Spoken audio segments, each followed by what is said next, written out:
The seventh cassette of this Bible study series brings you Dr. Howard C. Estep, president of World Prophetic Ministry Incorporated, continuing his verse-by-verse teaching of Joshua. Now here is Dr. Estep, our Bible teacher, beginning to lecture from Joshua at chapter 16. In studying the book of Joshua, we are studying the conquest of the land of Canaan and the dividing of the land of Canaan among the 12 tribes of Israel. With two exceptions, in Isaiah 19:13 and Matthew 24:30, these words, the tribes, these words always denote the tribes of Israel.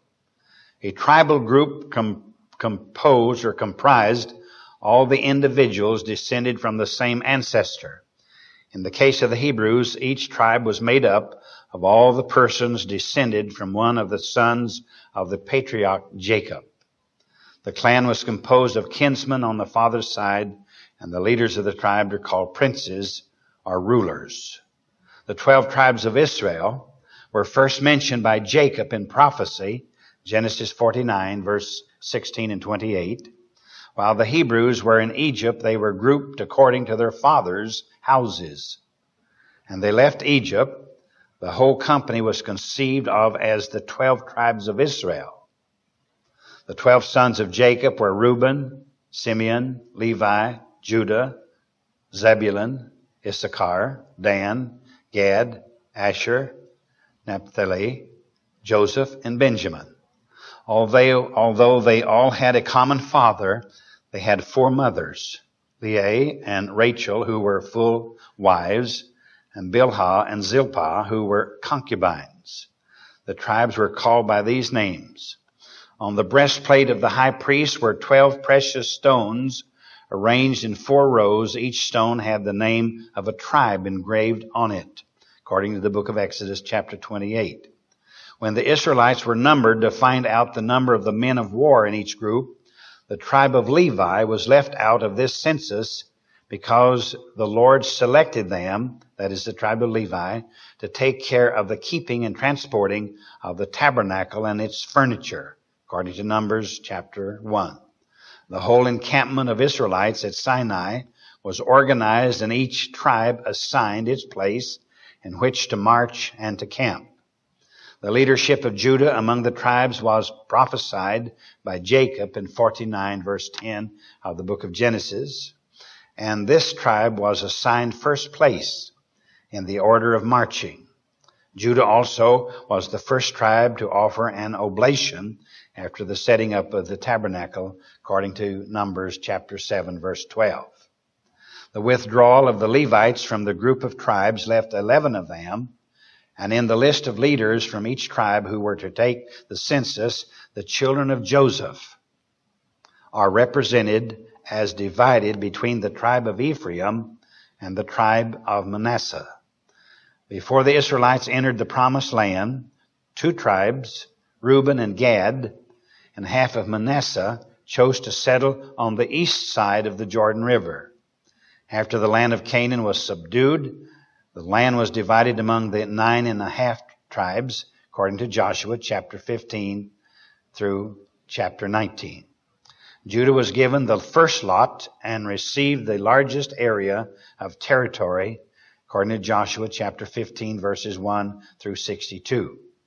The wife of the tribe of Simeon was assigned territory within Judah. Judah had all the land west of the Dead Sea, and south to Kadesh Barnea. North of her were Dan and Benjamin.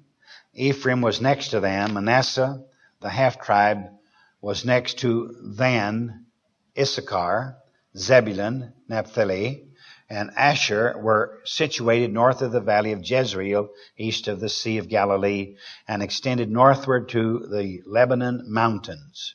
Part of the tribe of Dan went north and seized some territory just south of Mount Hermon, thus being the farthest north of all tribes. During the period of the judges in Israel, the tribes were each one a law unto themselves. The judges' leadership was sectional. When David became king over the whole land, the 12 tribes were unified. Jerusalem was conquered and made the capital of the country. There Solomon built the temple. The Lord chose this city as the one place out of all the tribes of Israel where he would put his name. David appointed a captain over each tribe. He also took a census of the tribes. Later, when Elijah, in the contest with the prophets of Baal on Mount Carmel, built an altar, he used 12 stones to represent the 12 tribes of Israel. The unity of the tribes had a tendency to be disrupted into two factions. After the death of Saul, David reigned over only Judah at first and did not become king of all the tribes until later. After the death of Solomon, this same division occurred again. Judah and Benjamin became one nation. The kingdom of Judah and all the area north of them became another nation, the nation or kingdom of Israel. This division continued until both kingdoms went into captivity. Israel, the 10 northern tribes, about 721 BC, went into Assyrian captivity, and then Judah and Benjamin in 586 went into the Babylonian captivity. These situations wiped out tribal distinctions. The tribes are not mentioned by name again except in the devotional literature of the Psalms and in prophecy. A little sketch of what we've been doing these past weeks as we have studied the book of Joshua. We have a lesson for us at this time. We're in chapter 16, in chapter 17, and in chapter 16 we have 3 parts, the borders of Ephraim and Manasseh. That's verses 1 through 4. And number 2, we have the borders of Ephraim, verses 5 through 9. And thirdly, the failure of Ephraim, verse 10. And then we go into chapter 17. We've divided this into 2 parts. The first is the borders of Manasseh. That's chapter 17, verses 1 through 11. And then number 2, the failure of Manasseh, verses 12 through 18. So if you have your Bibles in front of you, we're going to listen to the reading of the 16th chapter of the book of Joshua by Alexander Scorby. And the lot of the children of Joseph fell from Jordan by Jericho unto the water of Jericho on the east, to the wilderness that goeth up from Jericho throughout Mount Bethel, and goeth out from Bethel to Luz, and passeth along unto the borders of Archi to Ataroth, and goeth down westward to the coast of Japhleti, unto the coast of Beth-horon the nether, and to Gezer, and the goings out thereof are at the sea. So the children of Joseph, Manasseh and Ephraim, took their inheritance. And the border of the children of Ephraim, according to their families, was thus. Even the border of their inheritance on the east side was Ataroth-Adar unto Beth-horon the upper. And the border went out toward the sea to Michmetha on the north side, and the border went about eastward unto Taaneth-Shiloh, and passed by it on the east to Janohah. And it went down from Janohah to Ataroth and to Naarath, and came to Jericho, and went out at Jordan. The border went out from Tappuah westward unto the river Cana, and the goings out thereof were at the sea. This is the inheritance of the tribe of the children of Ephraim by their families. And the separate cities for the children of Ephraim were among the inheritance of the children of Manasseh, all the cities with their villages. And they drave not out the Canaanites that dwelt in Gezer, but the Canaanites dwell among the Ephraimites unto this day, and serve under tribute. All right, we've had the reading of the 16th chapter of the book of Joshua. And what we're doing here in this lesson is the giving of the land of Manasseh and Ephraim. These were the 2 children by Joseph, who was down in Egypt. And Joseph's father acknowledged those 2 children of Joseph, and he made them part of the tribes of Israel, Manasseh and Ephraim. And you can see that he gave them the best of the land, because down here we have the Dead Sea, and this is very desert down in this lower section, very desert. This is the Sinai Peninsula, which Israel took from Egypt several years ago, and has since given it back to her. But this land here where Ephraim and Manasseh located, it's very excellent soil, good soil. and it's bordered by the Jordan River, which runs right up as a borderline up to the Sea of Galilee up there, and then down to the Dead Sea. And in the Dead Sea, the Jordan River disappears. The water evaporates, and there's not too much left. So we have here a map on the screen giving us the location of the 12 tribes of Israel. And because the Levites did not get any land, the tribe of Levi did not get any land, that's why Manasseh and Ephraim were given land, because the tribe of Levi did not have any. They were going to take care of the tabernacle and taking care of moving the furniture, etc., etc. Very interesting indeed. So chapter 16, verses 1 through 4 is the borders of Ephraim and Manasseh. And you'll notice in verse 1 it says the lot of the children of Joseph. This is the ground, or the ground that they received.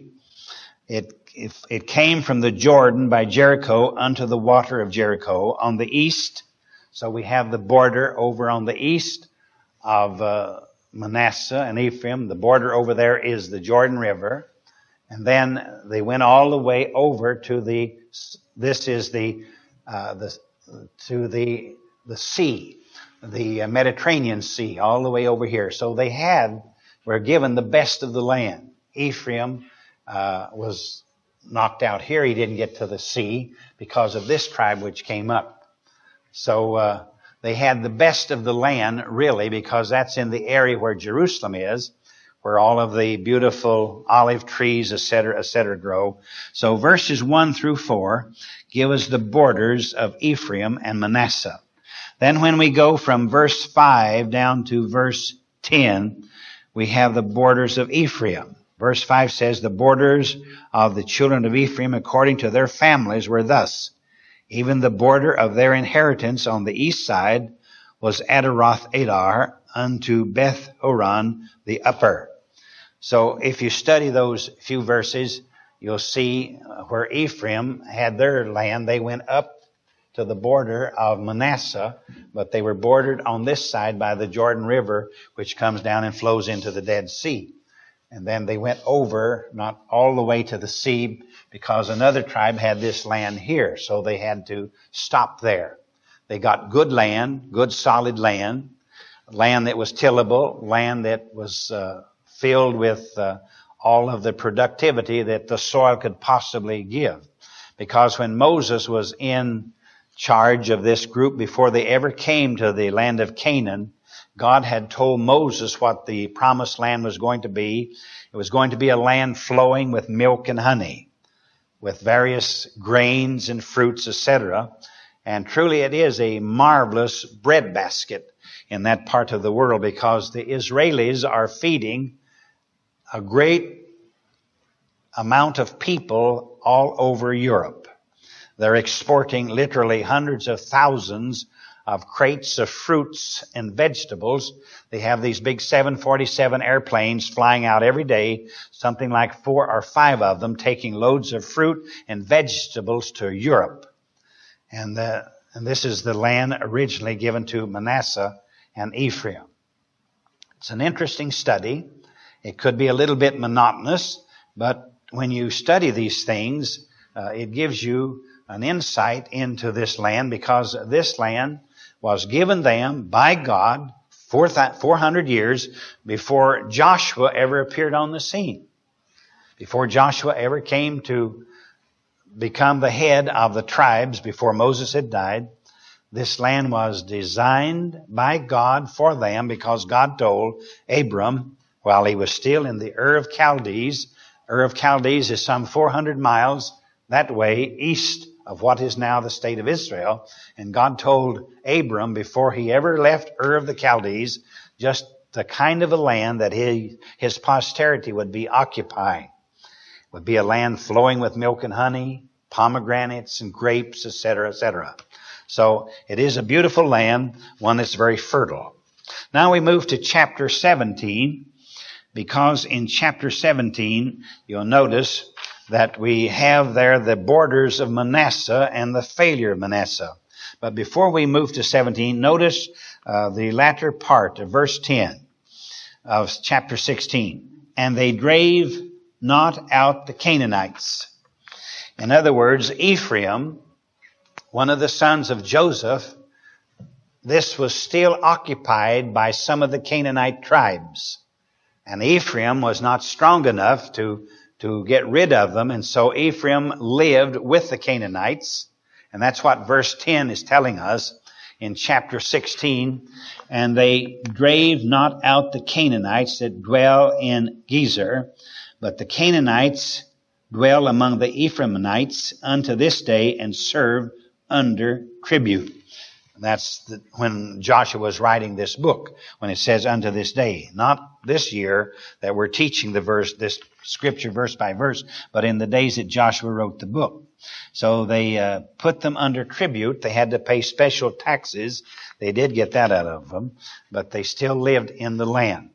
Now we move to chapter 17, and there we have the borders of Manasseh and the failure of Manasseh. And Mr. Alexander Scorby is again going to read for us, beginning in chapter 17. There was also a lot for the tribe of Manasseh, for he was the firstborn of Joseph, to wit, for Machir the firstborn of Manasseh, the father of Gilead, because he was a man of war. Therefore he had Gilead and Bashan. There was also a lot for the rest of the children of Manasseh by their families, for the children of Abiezer, and for the children of Helek, and for the children of Azrael, and for the children of Shechem, and for the children of Hepher, and for the children of Shemida. These were the male children of Manasseh, the son of Joseph, by their families. But Zelophehad, the son of Hepher, the son of Gilead, the son of Machir, the son of Manasseh, had no sons but daughters. And these are the names of his daughters, Mahlah and Noah, Hoglah, Milcah, and Tirzah.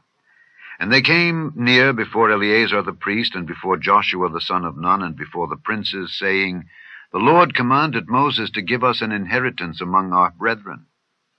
Therefore, according to the commandment of the Lord, he gave them an inheritance among the brethren of their father. And there fell 10 portions to Manasseh, beside the land of Gilead and Bashan, which were on the other side Jordan, because the daughters of Manasseh had an inheritance among his sons, and the rest of Manasseh's sons had the land of Gilead. And the coast of Manasseh was from Asher to Michmetha, that lieth before Shechem. And the border went along on the right hand unto the inhabitants of Antapua. Now Manasseh had the land of Tapua, but Tapua on the border of Manasseh belonged to the children of Ephraim. And the coast descended unto the river Cana, southward of the river.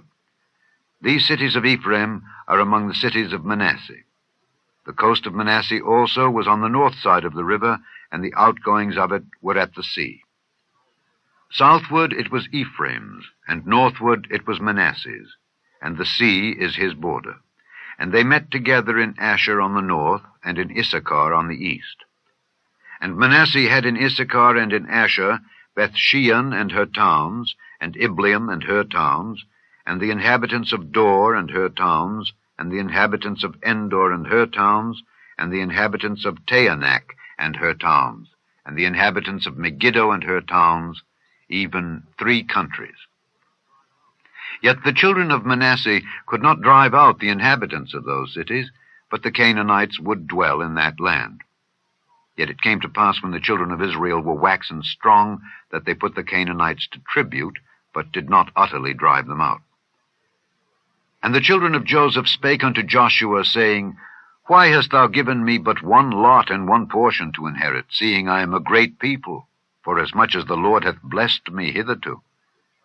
And Joshua answered them, If thou be a great people, then get thee up to the wood country, and cut down for thyself there in the land of the Perizzites and of the giants, if Mount Ephraim be too narrow for thee.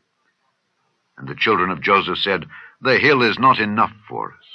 And all the Canaanites that dwell in the land of the valley have chariots of iron, both they who are of Bethshean and her towns, and they who are of the valley of Jezreel. And Joshua spake unto the house of Joseph, even to Ephraim and to Manasseh, saying, Thou art a great people, and hast great power. Thou shalt not have 1 lot only, but the mountain shall be thine. For it is a wood, and thou shalt cut it down, and the outgoings of it shall be thine. For thou shalt drive out the Canaanites though they have iron chariots, and though they be strong. That's the reading of chapter 17 by Mr. Scorby.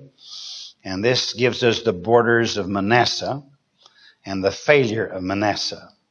Beginning in chapter 17, verse 1 through verse 11, we have there the borders of Manasseh. And you can see Manasseh is this up here. This is Ephraim down here, but Manasseh had their border over here to the Jordan River. Today, this is in the Hashemite kingdom of Jordan. All of this over here is the Hashemite kingdom of Jordan today. But Manasseh, one of the sons of Joseph, had this choice land on the west bank, and he went all the way across the land of Palestine, across the land of the Canaanites to the Mediterranean Sea. And then you'll notice he went up north, almost up to the Sea of Galilee, not quite, because Issachar is the tribe just immediately north of Manasseh, and on up into the coast of Lebanon is the tribe of Asher. That would be the pink one up there on the top left-hand corner. That's the tribe of Asher. They went all the way up into Lebanon. Actually, one of the tribes went up to Mount Hermon, which is in the country of Syria. So God gave them all of that land for an everlasting possession. And so this particular study that we're engrossed in at this time for these 4 or 5 weeks is to show us the borders. So in the future, when you want to determine the borders of the different tribes, you merely turn to the book of Joshua, and there you have the thing all outlined for you.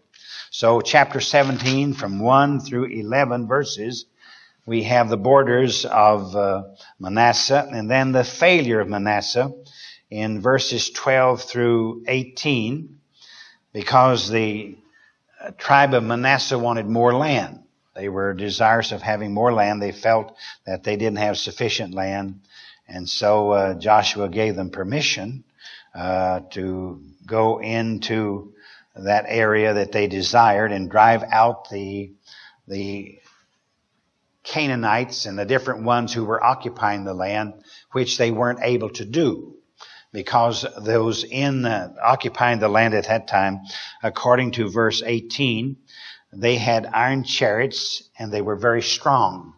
And so the tribes of Israel did not have that kind of armor or that kind of fighting equipment. Therefore, they relinquished, or they failed in their driving out of the tribes of the Canaanites out of the land that God gave them.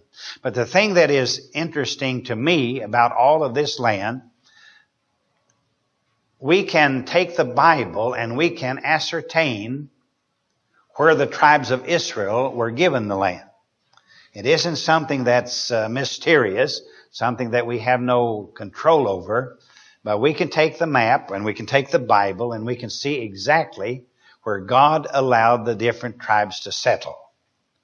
And that's why today there is a great argument going on in the Middle East, because this took place long about 1200 BC, but about 600 BC, King Nebuchadnezzar came up from Babylon, and he took the Jews because they had fallen into sin.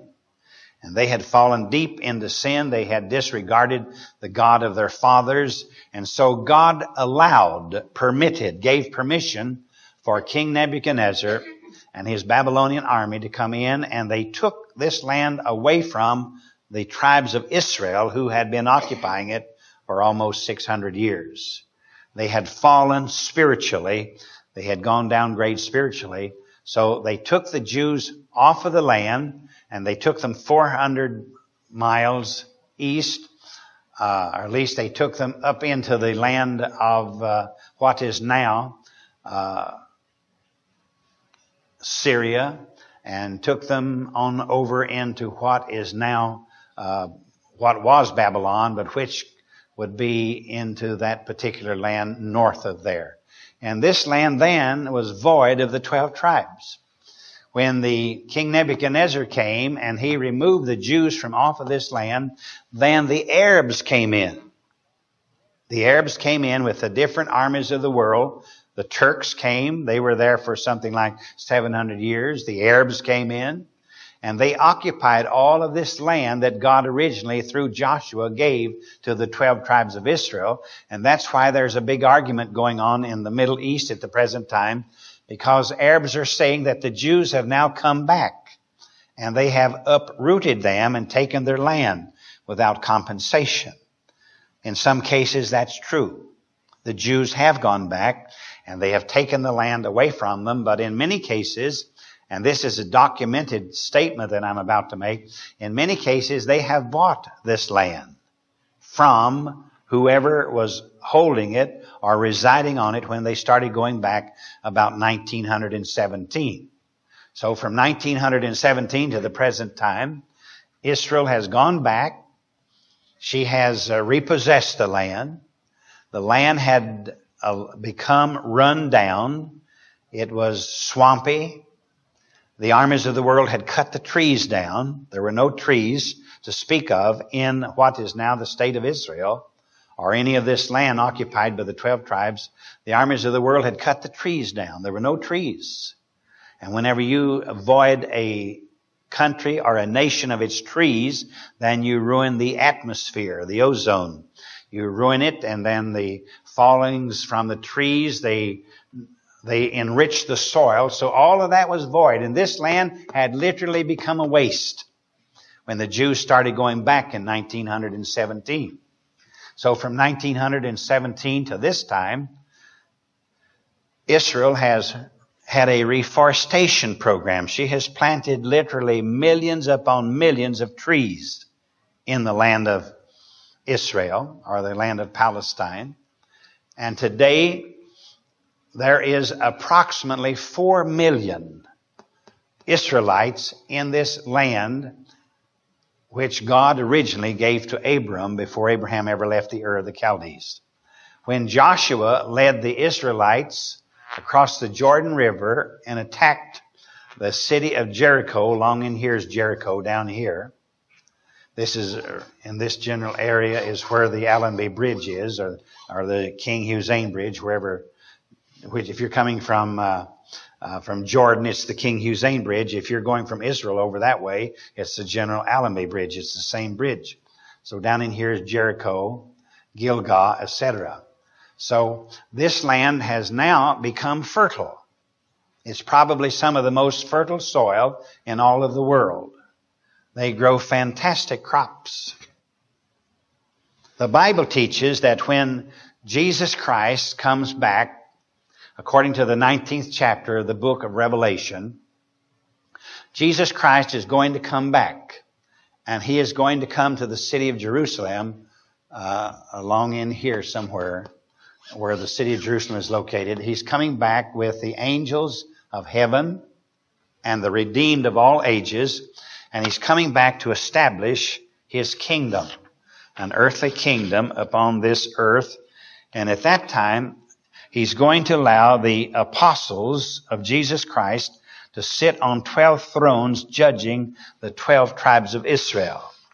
Now, it seems logical that the tribes, this is the land of Simeon down here, it seems logical that those 12 apostles will sit on a throne, and each one of these different areas of the land given to the 12 tribes under Joshua, and it'll be much like a state capital that they will occupy, and the 12 apostles, one apostle on one throne in this land, another one on that one, another on that one, and on up until there's 12 apostles sitting on 12 thrones judging the 12 tribes of Israel, and they will all be subject to Jesus Christ. Because Jesus Christ is going to be in the city of Jerusalem in a marvelous, magnificent new temple.